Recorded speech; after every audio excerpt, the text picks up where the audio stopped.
Tamil Nadu, Kerala, Karnataka, Andhra Pradesh, Telangana, Punjab, Odisha demand fair delimitation. தொகுதி மறுவரையறை தொடர்பான ஆலோசனைக் கூட்டம் சென்னை கிண்டியில் உள்ள நட்சத்திர விடுதியில் தொடங்கி நடைபெற்று கொண்டிருக்கிறது. முன்னதாக முதலமைச்சர் மு.க.ஸ்டாலின், துணை முதல்வர் உதயநிதி ஸ்டாலின் உள்ளிட்டோர் பேசிய காட்சிகளை பார்த்துக் கொண்டிருக்கிறோம். தொடர்ந்து இது பற்றிய விவரங்களை செய்தியாளர் ராஜேஷ் வழங்க கேட்கலாம். ராஜேஷ், வணக்கம். துணை முதல்வர் உதயநிதி ஸ்டாலின் சற்று முன்னர் பேசிக் கொண்டிருந்தார். அவரை தொடர்ந்து தற்போது யாரெல்லாம் பேச இருக்கிறார்கள்? தற்போதைய நிலவரம் என்ன இந்த நிகழ்வு பற்றி?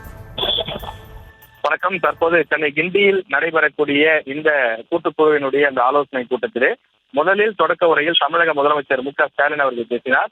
அதனைத் தொடர்ந்து தமிழக துணை முதலமைச்சர் உதயநிதி ஸ்டாலின் அவர்கள் தற்போது பேசிக் கொண்டிருக்கிறார். அதனைத் தொடர்ந்து மற்ற மாநிலங்களிலிருந்து சிறப்பு விருந்தினர்களாக இந்த குழுவிற்கு அழைக்கப்பட்டு வந்திருக்கக்கூடிய மாநில முதலமைச்சர்கள், துணை முதலமைச்சர்கள் மற்றும் பல்வேறு கட்சிகளினுடைய அந்த பிரதிநிதிகள் அவர்கள் ஒவ்வொருவராக பேச இருக்கிறார்கள்.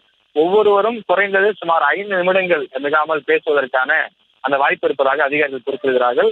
அவர்கள் ஒவ்வொருவரும் தங்களுடைய கட்சியினுடைய நிலைப்பாடு என்ன, இந்த விவகாரத்தில் தாங்கள் என்ன மாதிரியான விஷயங்களை பேச இருக்கின்றோம், என்ன மாதிரியான ஒரு ஆலோசனையை வழங்கலாம் என்று பேச இருப்பதாக தெரிகின்றது. அனைவருடைய கருத்துக்களும் கேட்டு பெறப்பட்டு இது ஒரு தீர்மானமாக நிறைவேற்றப்பட இருப்பதாகவும் இங்க இருக்கக்கூடிய தமிழக அரசு அதிகாரிகள் நமக்கு தகவல் தெரிவிக்கிறார்கள். எப்படி கடந்த 5ஆம் தேதி சென்னை தலைமைச் செயலகத்தில் அனைத்து கட்சி கூட்டம் நடைபெற்ற போது பல்வேறு கட்சிகளுடைய தலைவர்கள் கருத்துக்கள் கேட்கப்பட்டு ஒரு தீர்மானம் நிறைவேற்றப்பட்டது. அந்த தீர்மானத்தின் அடிப்படையிலே தான் தற்போது பல மாநிலங்களுடைய அந்த கட்சி தலைவர்கள் அழைக்கப்பட்டு இந்த கூட்டம் நடைபெறுகிறது.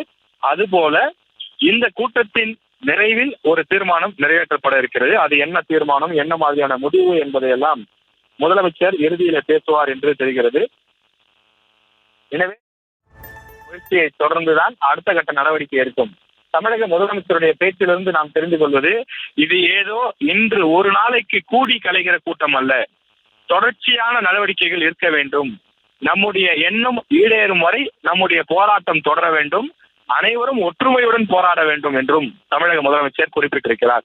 எனவே இப்போது தமிழகத்தில் நடைபெறக்கூடிய இந்த கூட்டம் எதிர்காலத்தில் வேறு வேறு மாநிலங்களில் கூட நடைபெறுவதற்கான வாய்ப்பு இருப்பதாக நாம் புரிந்து கொள்ள முடிகிறது.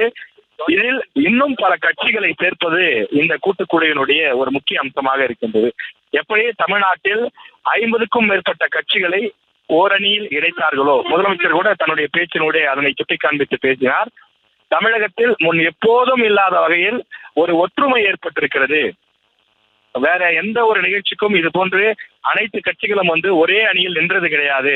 எனவே இதுவரை இல்லாத வகையில் தமிழகத்தில் ஒரு ஒற்றுமை ஏற்பட்டிருக்கிறது. இதே போல மற்ற மாநிலங்களிலும் பாதிக்கப்படுகின்றோம் என்ற ஒற்றை காரணத்தை வைத்து நாம் அனைவரும் ஓர் அணியில இணைய வேண்டும்.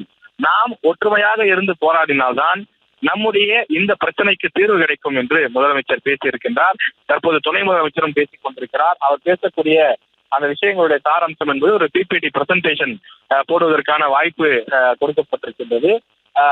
பூகோள ரீதியிலே என்ன மாதிரியான அந்த அமைப்புகள் இருக்கின்றது, குறிப்பாக எவ்வளவு மக்கள் தொகை, அந்த மக்கள் தொகை அடிப்படையில் என்ன மாதிரியான மாற்றங்கள் செய்யப்பட இருக்கின்றது, அதனால் எந்தெந்த மாநிலத்திற்கு எவ்வளவு பாதிப்புகள் வரும் என்று ஒரு அப்ராக்ஸ் கால்குலேஷன், ஒரு தோராய கணக்கு மதிப்பீட்டின் அடிப்படையிலே இந்த பிரசன்டேஷன் நிகழ்த்தப்பட இருப்பதாக அதிகாரிகள் தெரிவிக்கிறார்கள்.